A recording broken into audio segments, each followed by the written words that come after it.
Magandang buhay sa inyong lahat, mga palalaps, galaw-galaw, para hindi ma-stroke. Ayan, meron po tayo dyan nilagang baboy dahil andito po yung aking apo. Gusto ko po siyang kumain na masustansyang pagkain dahil sa Baw is Life po. Ayan, naglagay po tayo ng tubig sa ating paboritong kawali at sinunod ko na rin pong inilagay ang ating pork. At siya, nung malambot na po at medyo okay na ang ating baboy, naglabas po siya ng marurumi. At hindi po maganda yan guys, kaya tatanggalin po natin yan, isa-isa po natin tanggalin.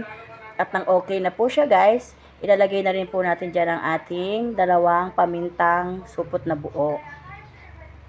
At ilagay na rin po natin ang ating hiniwa-hiwang onion leaves. At naisipan ko po, meron po tayong mga papaya dyan sa likod ng bahay natin, pamparami po. At gusto ko rin po para idamay ko na rin po ang aking mga alaga. Kaya po naglagay po ako dyan ng papaya. Ayan, hiniwa-hiwa ko na po siya. At inilagay ko na rin po dyan at papalambutin po natin dyan. Sinabay ko na rin po inilagay ang ating patatas at ang ating saba. At nagdagdag po ko dyan ng tubig. At naglagay din po ko dyan ng patis. Huwag po natin damihan ng patis dahil hindi po maganda kung maalat po. Bawal po sa may high blood ang mga maalat. At naglagay din po ako dyan ng betchin na paborito po ng aking mister. At ayan, okay na. Malambot na po ang ating papaya at sunod ko na rin po dyan ang ating cabbage, ang ating onion leaves. At okay na, luto na po ang ating nilaga.